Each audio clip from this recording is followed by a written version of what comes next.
Four figures huddled around a crackling fire, the Flurry brothers, Ethan the eldest, strong and silent, Mark the joker, always with a quick grin, Caleb quiet, observant, always watching, and Daniel the youngest, eager to prove himself. Their breath rose like smoke signals against the cold grey sky. "Think Ma'll be all right?" Daniel asked, his voice barely a whisper. Ethan placed a reassuring hand on Daniel's shoulder. "She's strong like Pa. They were hunting for their mother. Bedridden, weak, she needed nourishment, medicine. The forest, their provider, their adversary, held the key to her survival. This hunt was different. This hunt was everything." Dawn broke, painting the sky with hues of orange and purple.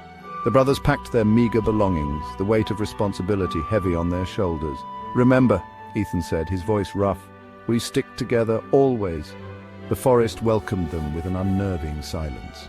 The only sounds were the crunch of leaves beneath their boots and the distant caw of a crow. They moved as one, their father's lessons echoing in their ears. Every snapped twig, every rustle of leaves held the potential for danger. Days blurred into nights. They slept under a canopy of stars, their dreams haunted by the ever-present fear. The forest tested them, pushing them to their limits. Hunger gnawed at their bellies, fatigue weighed down their limbs. "We'll find something, Danny," Mark said, his usual cheer strained. "A fat buck, maybe even a bear." His attempt at humor did little to ease the tension. Ethan, ever vigilant, scanned their surroundings. The forest held secrets, he knew, whispers of danger carried on the wind. Section 4. The hunt begins. A rustle in the undergrowth, a flash of movement. Ethan raised a hand, signaling his brothers. A magnificent buck, its antlers like a crown, grazed in a clearing. This was it, their chance. Ethan drew back his bowstring, his heart pounding in his chest. The buck lifted its head, sensing danger. Time seemed to slow to a crawl. Then a blood-curdling scream shattered the silence. Section 5. "Where's Caleb? Caleb!" Daniel's voice was sharp with panic. The brothers rushed towards the source of the scream, their blood running cold. The clearing was empty. The buck had vanished.